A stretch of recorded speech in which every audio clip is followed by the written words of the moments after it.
President Trump and the entire administration's hearts go out to the victims, and they are in our prayers during this unimaginable time. According to reporting from Fox News, the alleged attacker admitted in an interview that he wanted to kill all Zionist people and had been planning the attack for over a year and would do it again if he could. This monster used a makeshift flamethrower and Molotov cocktails to light Jewish Americans on fire in an attempt to burn them alive. The victims at the incident location in Boulder were there to rally in support of Israeli hostages who remain in Hamas captivity. 12 were injured, including a Holocaust survivor. This is pure evil. The Department of Justice has already filed federal hate crime charges against the alleged perpetrator, and he will be held accountable to the fullest extent of the law. This tragedy is a sobering reminder of the consequences of the Biden administration's failed policies.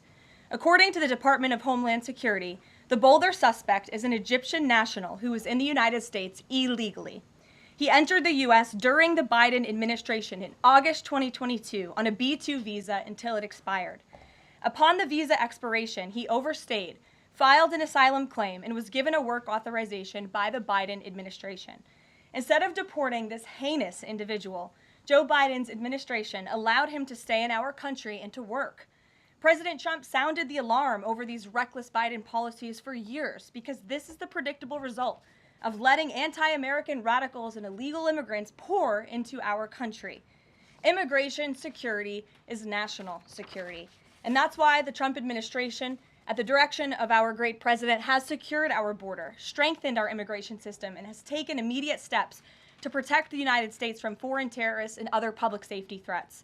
President Trump acted swiftly upon taking office to reform our visa issuance process to ensure that dangerous aliens who are intent on harming Americans or our national security interests are no longer admitted into our country. Under the Trump administration, aliens will only be admitted into the United States through the legal process and only if they do not bear hostile attitudes towards our citizens, our culture, our government, our institutions, or most importantly, our founding principles. Under President Trump, the United States has zero tolerance for foreign visitors who support terrorism. Violators of U.S. law, including international students, will continue to face visa denial or revocation and deportation. And illegal alien criminals will continue to be arrested and deported from our country.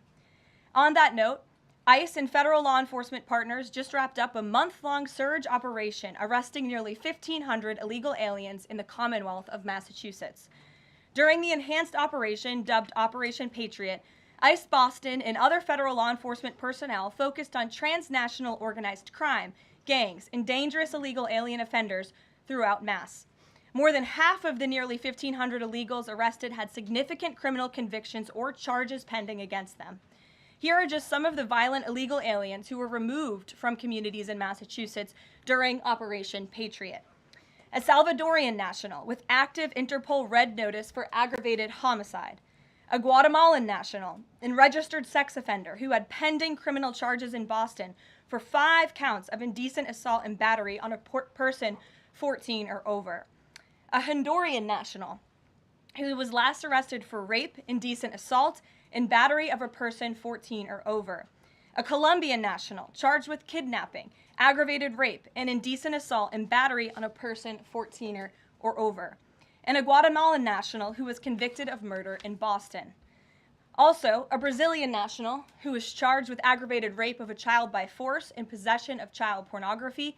Again, these are people who were living in the Commonwealth of Massachusetts. And lastly, a Salvadorian national whose criminal history includes charges of aggravated rape of a child by force. I don't think anybody in this room wants these types of heinous criminals in your communities. And it's thanks to this administration that they are being removed from our country. When Democrat-run jurisdictions released violent illegal alien criminals back into communities after making arrests instead of turning them over to federal immigration enforcement like they should, those Democrats are putting law-abiding Americans at risk. And these insane policies force law enforcement officials to make much more difficult arrests that put their lives, our law enforcement lives, in jeopardy. President Trump is incredibly grateful for our heroic officers on the front lines getting these violent illegal alien invaders out of our communities. Law and order is back in America under President Trump. And on that same note, there are new crime statistics that show crime is plummeting. In fact, Politico summed it up like this. Murder rates are tumbling across the U.S. in 2025. Homicide stats are down at least 20% over last year, and we could be on course for the lowest number on record. With President Trump in charge, the days of criminals being put over victims are over. On the topic of immigration, the Washington Post just ran one of the most ridiculous headlines ever, even by their standards. And on my very first briefing several months ago, I said I would hold anyone accountable in this room. The Washington Post actually had this headline, "The Mysterious Drop in Fentanyl Seizures on the U.S.-Mexico Border." How is this mysterious? There is no mystery about why there is a decrease in fentanyl coming into the United States. This administration's strong border policies are the reason there has been a decrease in fentanyl trafficking. His strengthened relationship with Mexican President Sheinbaum and all of the measures he has been taking to deter illegal human and drug trafficking at our United States southern border is the reason for plummeting fentanyl seizures at the U.S. border. There is nothing mysterious about that, and we'd like to see the Washington Post update their headline accordingly. This is clearly trying to intentionally manipulate the minds of the Americans, and I think the American people understand why there's been a fentanyl drop. In our office responded to this inquiry. We provided a whole host of the reasons that fentanyl seizures at the southern border have dropped, and the Washington Post refused to run them, and that's despicable. In other news, positive economic reports continue to flood in. Inflation dropped to 2.1% in April. Personal income increased 0.8% in April. So inflation is down and wages are up. That's almost triple the expectations and against the doubts of nearly everyone in this room. And we also saw the largest monthly decline in the trade deficit on record as a result of President Trump's very powerful tariffs. Lastly, the price of eggs has dropped more than 61% since President Trump took office in January. I remember my very first briefing, I was asked about the cost of eggs. The reporter tried to insinuate it was this administration's fault, even though he had only been here for a few days or weeks. It was a result of the previous administration's terrible policies, and in record time, this president has fixed that problem that he inherited from Joe Biden, and now egg prices have dropped 61% since this president took office. There's a lot of good news, and I'm sure you have a lot of questions, so let's get to them. We have just the news in our new media seat today. Amanda Head, thank you for being with us. Why don't you kick us off? Sure, thank you so much. There is a disturbing trend of anti-Semitism turning into terrorism. Of course, the Boulder, Colorado instance that you just mentioned, the 2 Israeli embassy staffers who were murdered, Pennsylvania governor's mansion with the Jewish governor inside getting set on fire. Does the president consider this domestic terrorism? And as such, are there official alerts to law enforcement, BOLOs, task forces, things like that? The president has made it very clear, as he said in his statement yesterday, that yes, these anti-Semitic acts of violence are do qualify as terrorism, and he does not want to see terrorism or violence of any form taking place in the United States of America. And as for specifically anti-Semitic terrorism and anti-Semitic acts of violence and those that are targeting Jewish Americans, this administration has done more to combat that violence than any administration in history. And one incident is one too many. And I think, frankly, that's something the previous administration was not willing to say. This president will stand up for Americans of all religions, of all faiths, of all creeds, and we will continue to look at policy measures and actions that we can take in addition to the actions that have already been taken to curb this anti-Semitic violence. And to Jewish Americans at home, across the country, this president has your back. And then on another issue, back in February, Secretary Kennedy created a commission to re-examine the childhood vaccine schedule.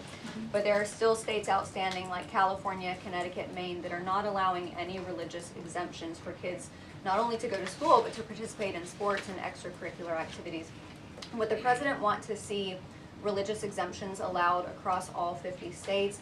And how do you enforce that, especially with states like California that are already defying the president on the men and women's sports issues? Generally speaking, I know the president supports religious exemptions for families when it comes to vaccinations. As for the instances in those specific states, I'll have the administration and the White House look into it and see what executive action, if any, we can take on that front.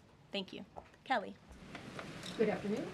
We're now in hurricane season, and obviously there is great concern every year about the potential for that. Can you speak to how the president is planning to have the level of support should it be needed, to be as it has been with a reduction in the workforce? And is he still comfortable with Administrator Richardson, who had talked, whether joking or not, about not being aware of a hurricane season for this country? What is the President's level of briefings on what may be required? If you could give us kind of an overall update on that. Sure. Well, of course, we know that we are into hurricane season now, and I know FEMA is taking this seriously, contrary to some of the reporting we have seen based on jokes that were made and leaks from meetings. But Secretary Kristi Noem and the FEMA leadership are all over this. They are committed to ensuring that federal resources and tax dollars are there for Americans in need, and the President continues to review requests for emergency aid and carefully considering them. However, this President has made it clear we're not going to enable states to make bad decisions with federal tax dollars and then have the federal government later have to bail these states out. We want to see states be responsible with their tax dollars to do as much as they possibly can, and then the President will deeply and thoughtfully consider any requests for federal aid that come to his desk. And I think some of the media reporting we've seen on this is frankly sloppy and irresponsible. There are serious people who are taking this issue seriously, starting with the President himself, who, as you know, on his first domestic trip back in office, visited both North Carolina and California, both of which were, of course, hit by natural disasters when he wasn't even president, but he took ownership of that and visited those places and those people immediately. Is it Brian? about hurricane season appropriate, though, now that this is serious business, as you talked about? It's serious business, Kelly, and I'm not going to engage in such fodder with a question like that. Brian? Thank you, Caroline. Reuters was reporting that there is a letter that is meant to be sent to other countries, which would give these countries a deadline of Wednesday to produce their best offer on the trade matter. Why does the administration feel the need to send this letter? And I have one more follow-up on trade. Sure, I can confirm the merits and the content of the letter. USTR sent this letter to all of our trading partners just to give them a friendly reminder that the deadline is coming up. And they are in talks. Ambassador Greer, Secretary Besson, Secretary Lutnick are in talks with many of our key trading partners around the globe. As you know, Brian, I know the Wall Street Journal has covered this quite heavily. And they continue to be engaged in those discussions. And this letter was simply to remind these countries that the deadline is approaching and the President expects good deals, and we are on track for that, I will emphasize. On the trade side, though, when the deal with the United Kingdom, there was this idea of a reprieve on the auto tariffs. Is the President looking to do another similar deal on the sector-by-sector reduction in tariffs, or is this more going to be deals related to the reciprocal tariffs that were announced months ago? Well, as I've said previously from the podium, and the President has discussed as well, each country has unique advantages, unique challenges to it based on their markets and what they export to us and what we export to them. And so that's why the President smartly advised his trade team to engage in tailor-made deal-making. And we saw that with the United Kingdom, and we will see that with other countries as well. Kate. Does the President support the Senate moving forward with a bill imposing heavy sanctions on Russia?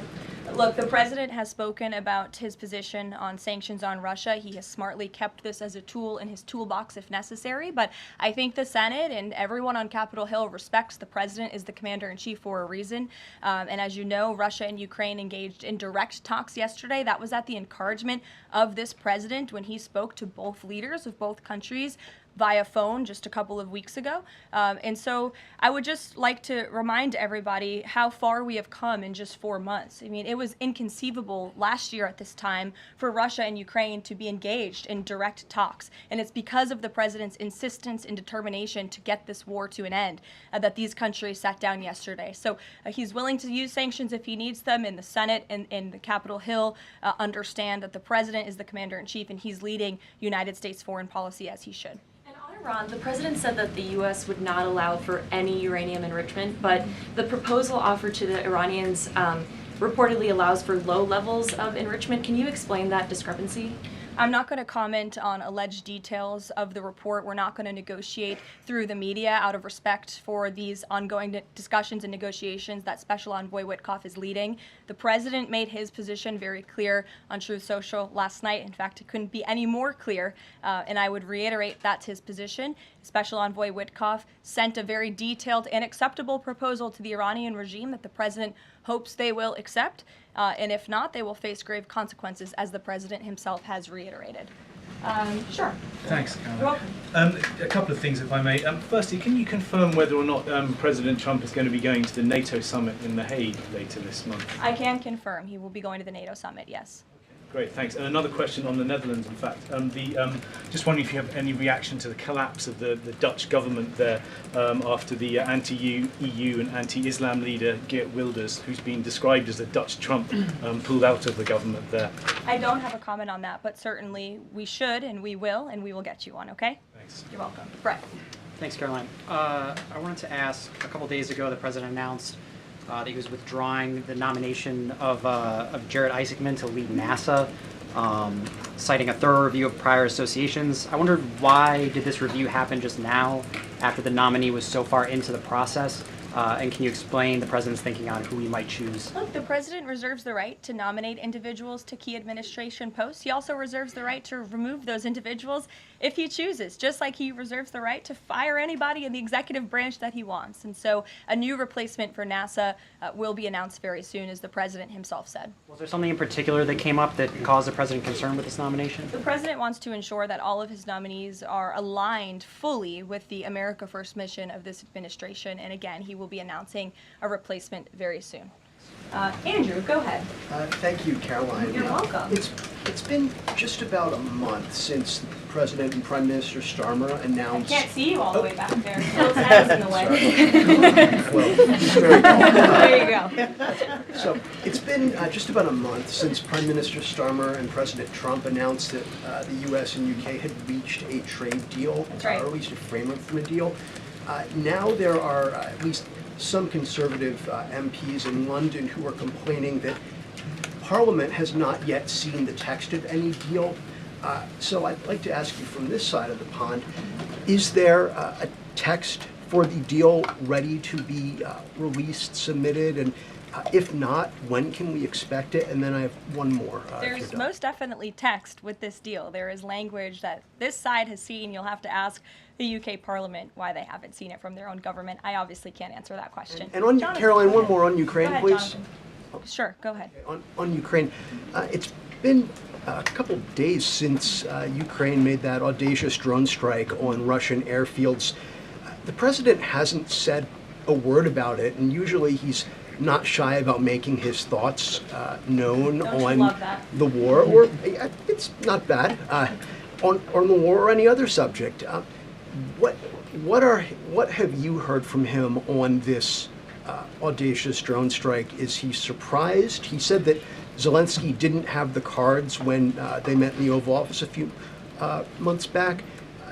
Does Zelensky possibly have some cards that the president hadn't known about? Look, the president's thinking on the Russia-Ukraine war as it stands, I spoke to him about it just this morning, is he remains positive at the progress that we've seen. Again, he urged both leaders to sit down and talk directly with one another, and they did that. Russia handed over a memorandum of peace, or a peace plan, or a suggestion of one, I understand, to the Ukrainian side. They also agreed upon the exchange of prisoners or hostages from each other's countries. So he remains positive about the progress that we're seeing, but he also is a realist, and he realizes these are two countries that are at war and have been for a long time because of his predecessor's weakness and incompetence. So he's working hard to solve this conflict, and that's where his mind is right now on it. Jonathan, go ahead.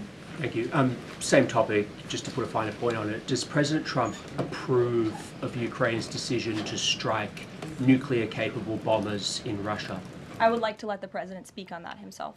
And just to follow up, has the president... I would just add to that, the president does not want to see this war prolonged. He wants the fighting to stop, he wants people to stop dying, and he wants this to be solved at the negotiating table. The reason he is so deeply involved and has spent so much time and effort on this war is because he hates to see people dying. Again, these are not Americans that are being killed. These are Russians and these are Ukrainians. This is a war very far away. But this president truly cares about peace, and that's what he wants to see. What is President Trump doing to ensure that a similar internal drone attack doesn't happen here in the US, given this was done at pretty low cost, very stealthily. You know, it obviously raises questions about our own security, particularly for U.S. aircraft here. It absolutely does, and that's why the president nominated Secretary Hegseth and has approved some of the changes that have been made at the Pentagon to ensure that we have the most lethal fighting force in the world, and that the United States military is the best, the biggest. That's why he wants the One Big Beautiful Bill to be passed, because it increases our defense spending. It's why he also launched the announcement of the Golden Dome to prevent from missile strikes and attacks in the future, and the president has a full understanding, I can tell you because I've spoken to him about it, about the future of warfare and how drones are a big part of that. And I will not get ahead of our policy team, but I think you can expect to see some executive action on that front in the very near future. Caitlin. 2 questions for you as well. On the Big Beautiful Bill, you said recently that it is, quote, blatantly wrong to say that it adds to the deficit. You essentially said that an estimate from the Congressional Budget Office and other scorekeepers you believe are wrong. But Republicans like Ron Johnson and Rand Paul disagree. They are saying that it will add to the deficit. That is their concern. Is the White House's position that those 2 Republican senators are, quote, blatantly wrong? It is. Those senators, it's not news that they disagree with this president on policy, and the president has vocally called them out for it and for they're not having their facts together. I would add the Congressional Budget Office has been historically wrong. In fact, they predicted the Trump tax cuts from the president's first term in 2017. Their prediction was wrong by $500 billion. Those tax cuts had nearly $500 billion more of revenue than the Congressional Budget Office scored. And I would also point out, I don't think many people know this, there hasn't been a single staffer in the entire Congressional Budget Office that has contributed to a Republican since the year 2000. But guess what? There have been many staffers within the Congressional Budget Office who have contributed to Democrat candidates and politicians every single cycle since. So unfortunately, this is an institution in our country that has become partisan and political, and we are very confident in our own economic analyses of this bill. There is $1.6 trillion in savings, and our Office of Management and Budget Director, Russ Vought, is a fiscal hawk. He is well known in this city for being a well-respected fiscal hawk. He has tools at his disposal to produce even more savings. And as you know, the White House will be sending our rescissions package to Capitol Hill today. And on immigration, the other day that the Homeland Security Secretary said, and I'm quoting her now, that an illegal alien threatened to assassinate President Trump and highlighted his arrest. A man has now admitted to framing him, saying that he wrote the letter that the DHS Secretary Kristi Noem posted online. Last I checked before I came into the room, that post was still up from DHS. Does the White House expect them to issue a clarification or a correction on that front? We can ask the Department of Homeland Security and get back to you. Jeff. Caroline, is the United States putting pressure on China to release its hold on rare earths that are hurting car companies and technology companies now that require that for their products, and is that pressure working? Well, I can assure you that the administration is actively monitoring China's compliance with the Geneva Trade Agreement. I know the United States, on our end, we have complied with the terms that we set, and our administration officials continue to be engaged in correspondence with their Chinese counterparts. And as you all know, and I know there's a lot of interest in it, there will be a leader-to-leader talk very soon. And when that happens, as always, we will let you know. Also in Asia, just does the White House have a reaction to the results of the election in South Korea? Yes, we do. In fact, let me find it here for you. Should be somewhere in here. Thank you. We do not, but I will get you one, Jeff. Go ahead. Thanks, Caroline. 2 questions on trade. Is this letter that was sent to trading partners a sign that the president isn't satisfied with the pace of these negotiations? Is he trying to light a fire under these talks now? Well, look, the president has been very direct to our trading partners in his conversations with them, with foreign leaders directly, that they need to cut deals with the United States of America. The tariff agenda of this president, he believes very strongly in it. And as you've all seen, he's unafraid to use tariffs to protect our industries and protect our workers. But he wants to see these tailor-made deals be signed. And I will tell you, of course, I never want to be the one negotiating with the press about these internal discussions and deliberations. But our team, who is deeply involved in this, sees these deals moving in the right direction. In fact, Ambassador Greer is in Paris right now meeting with many of our trading partners. We should still expect this flurry of deals in the next 36 days, and the plan is still for those full tariffs to go back into effect on July 9th. The plan is for the announcement of these deals to be made very, very soon, yes. Sure. Thank you, Caroline. You're welcome. So Governor Whitmer confirmed that she spoke with President Trump about the possibility of pardoning the plotters against her, the kidnapping case. She didn't give us an idea of what the president's reaction was to that. Do you have any information about what he said? Well, I won't reveal the president's private discussion unless he gives me liberty to, but I will reiterate what he said publicly when he was asked by one of the journalists in this room in the Oval Office a couple of weeks ago about the pardons. He said it's something he would look at, nothing more, nothing less. Haley, go ahead. Thanks, Caroline. And then to Kelly next to you. Thank you. When it comes to the leader-to-leader call with Xi Jinping this week, what is the president's expectation of this call? Is he looking for concrete outcomes out of this, or is he looking to kind of warm relations as these trade talks are ongoing? Well, President Trump and President Xi have shared a respectful relationship throughout the years. And again, I won't get ahead of the president on that call, but as always, after, you'll hear directly from the president or from myself or someone else here at the White House. Kelly. Caroline, thank you. I want to get back to the anti-Semitic behavior that's been going on college campuses as well as recently in Boulder, Colorado. The president, as you know, has the White House Faith Office, the Religious Liberty Commission, as well as the Anti-Task Force on Anti-Christian Bias, which includes anti-Semitism. From a whole of government perspective, and the president has already mentioned how he hates these kinds of acts that have been going on, can these entities and these agencies work together with the president to put out a proactive campaign to help people stop the hate? I think the president himself has been leading on this, Kelly, and has been incredibly clear in his rhetoric that he is not going to tolerate such hate or behavior in the United States of America. And you will see that rhetoric being followed up by action from the Department of Justice, who is seeking to prosecute these cases to the fullest extent of the law. And I know the Attorney General and the FBI Director were very quick to call this what it was, targeted terrorism. And there was some, I think, criticism from the media and well, at least pundits I saw on television saying, are they too quick to jump here? No, they see the facts and they reveal those to the American people, and they're transparent.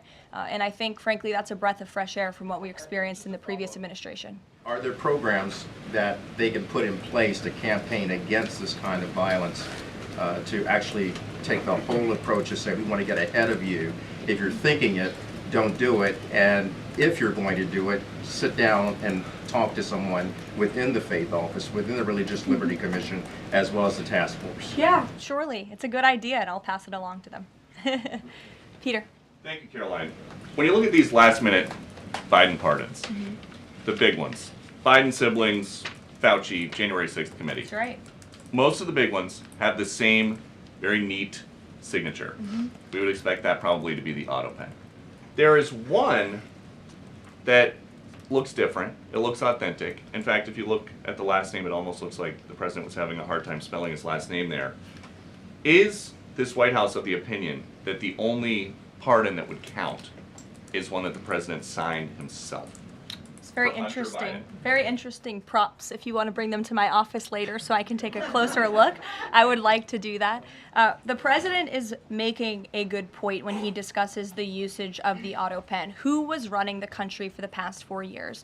Perhaps those documents were signed with the auto pen, something that this, I believe the Department of Justice is looking into. As you saw, Ed Martin made an announcement at the Department of Justice this morning to launch an investigation because the American people deserve answers. Is there any concern that this president, who won the election on a promise to fix the economy and close the border, that focusing and scrutinizing these Biden pardons is looking into the past instead of looking forward? I think in comparison to the amount of time this president has spent on securing the border, on fixing our economy, I just read out for you an entire list of economic accomplishments. Look at the border numbers, look at the time and effort he's divulged into solving the global conflicts abroad. It pales in comparison, but it still, nevertheless, is a very important issue. And it was a huge issue that sent the president back to this White House. The Americans saw with their own eyes a mentally incompetent president, and they want answers for that. And the president believes they should have And them. something that just crossed, Caroline, how mad do you think President Trump is going to be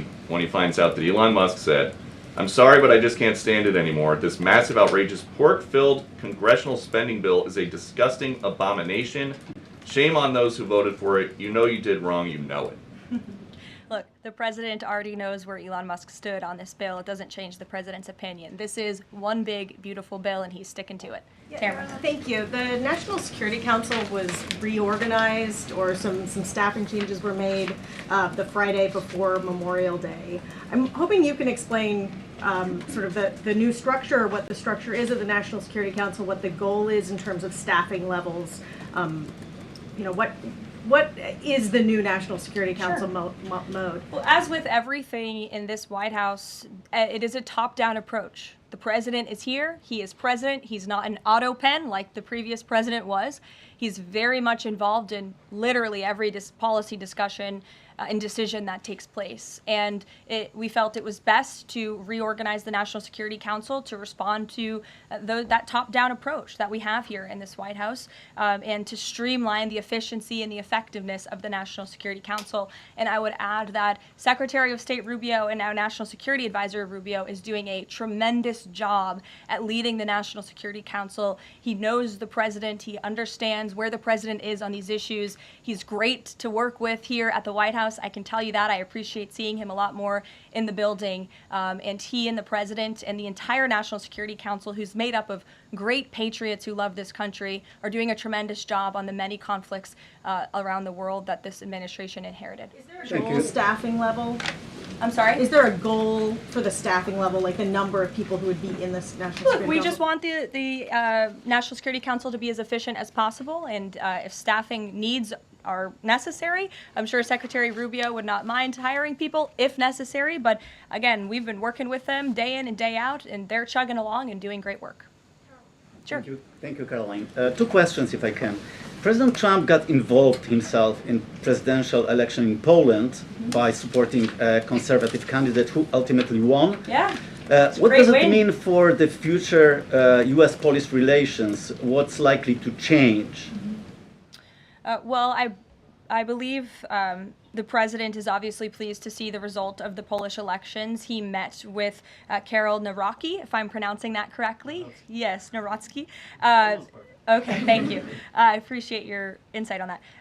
He met with him at the White House, and he told them, you're going to win because you support common sense. And he supported strong borders in Poland. He supported an end to the woke, radical DEI stuff that we've seen not just here in the United States, but really take over Europe and, frankly, the whole world. He was very outspoken about that. And I was reading the reports about how the Polish people felt about this man, and they felt like he was putting the needs of Poland first. And that's a very refreshing feeling, one that we know very well here in the United States of America. So, as you know, the United States and Poland have always had a very deep and strong relationship, friendship. They're a great ally, and I know the president continues to look forward to working with them. We have one more on Ukrainian drone attack on Russia. Was President Trump informed in advance by Ukraine that the attack is coming? He was not. Carrie. Caroline, so just want to go back to the issue on the anti-Christian bias as well as issues on anti-Semitic issues.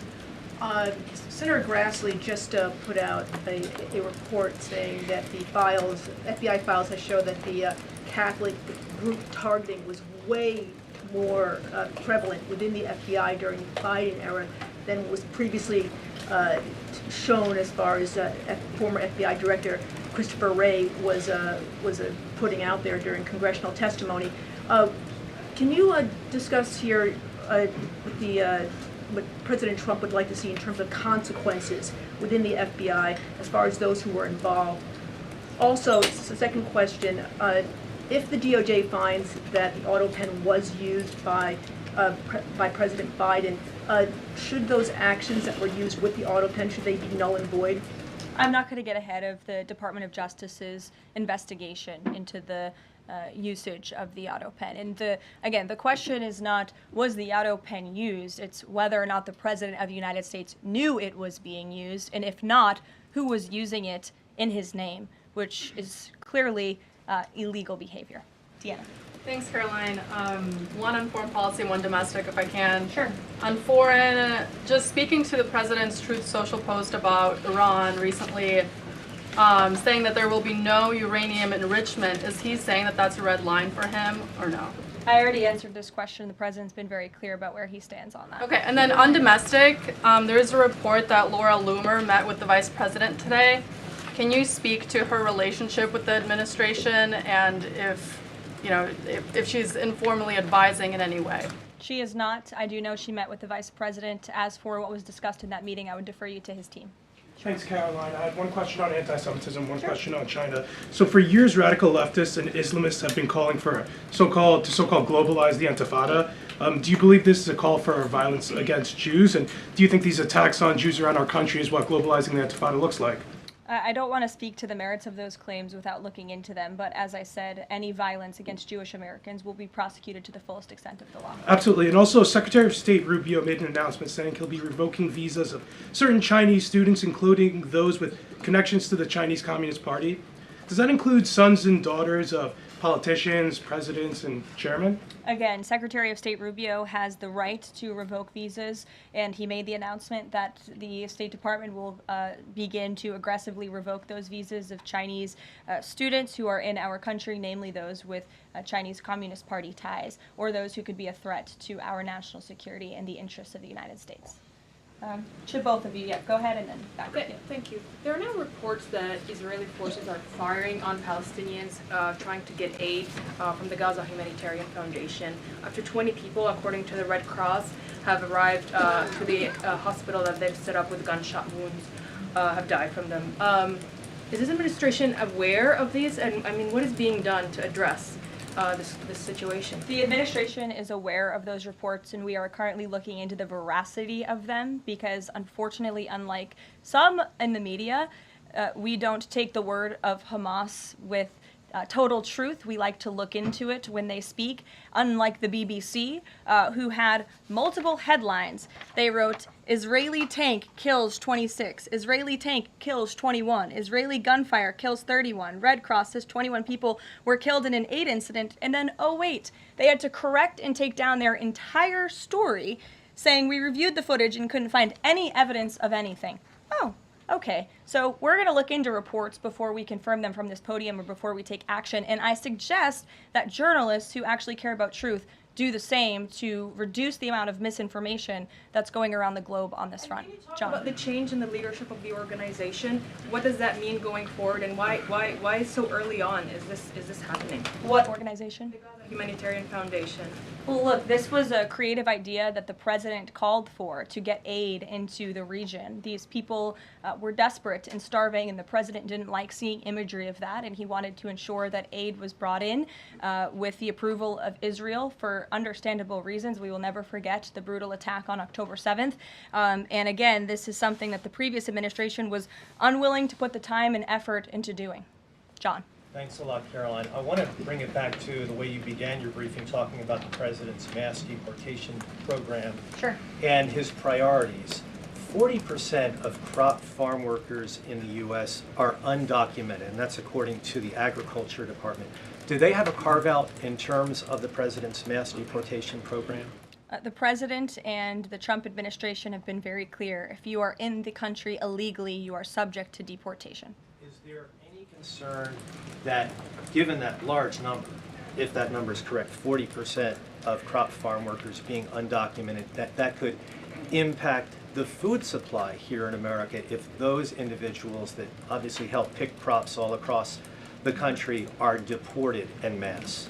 Again, this administration is focused on deporting individuals who are in our country illegally. It's something we have to do. We cannot allow the previous administration's invasion of our country of illegal immigrants to continue. We just can't have it. And this is a law and order president. As for our farmers and their concerns, they have a president who has their backs and listens to their concerns and hears them. But we also have a legal pathway to come to this country and work specifically for agricultural work. So there's a legal way to do it, and we encourage that legal pathway, and we're currently working on strengthening our legal immigration system for that reason.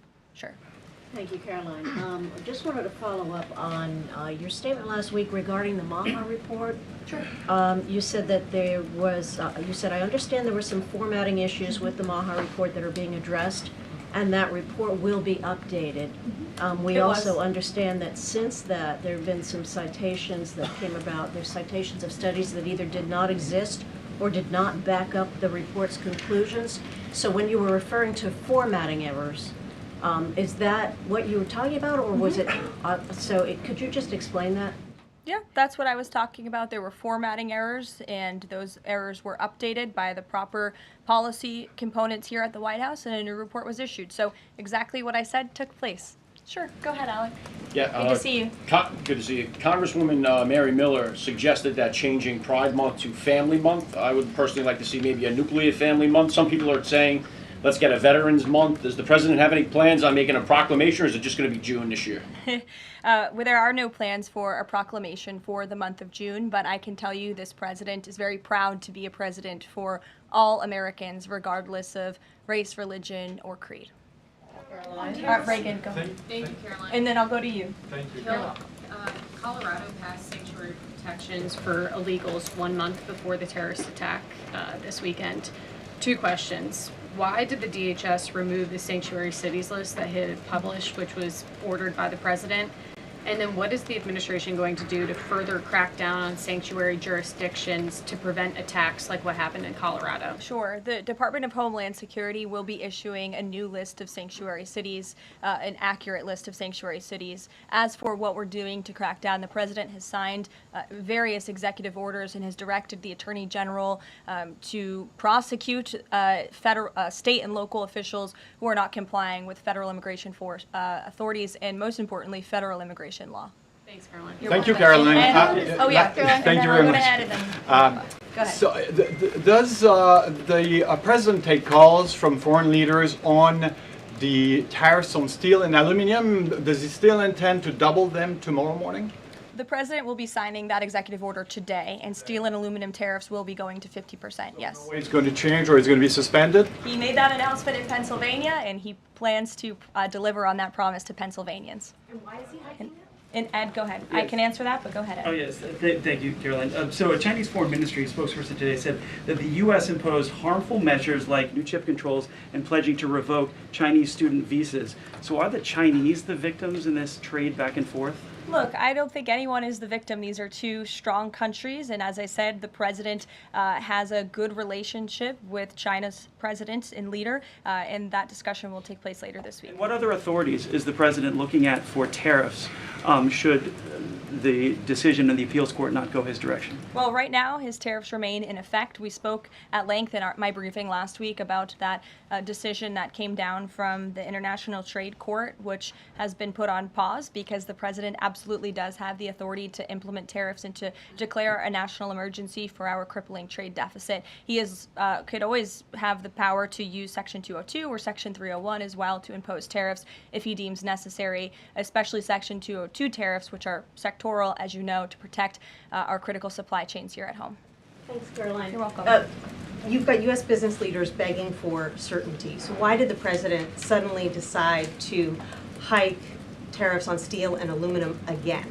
You also have U.S. business leaders begging to meet with this president and begging to come to the White House to talk to him because they know that he is a negotiator in chief, that he's making good deals on behalf of the American worker and the steel worker, in particular when it comes to the steel and aluminum tariffs, which he discussed in his speech at length at Pennsylvania and the need for them. And I would just add, I was at that speech on Friday with the president, and there were 2,000 steel workers and their families in the room, many of them wearing their hard hats. I spoke to one backstage who said this is the greatest thing that has happened for that community in Pittsburgh, Pennsylvania in 60 years, because this is a president who doesn't just talk the talk, he walks the walk too, and he's delivering on his promises to bolster our steel and aluminum industries in this country and to protect those jobs. If not for this president, that steel plant in Pittsburgh, Pennsylvania would have closed. Those jobs would have been lost, and the president saved that company, he saved those jobs, and he's saving that community, and that's the intention of the steel tariffs, which he will sign later this afternoon. Thank you very much, everyone. We'll see you later.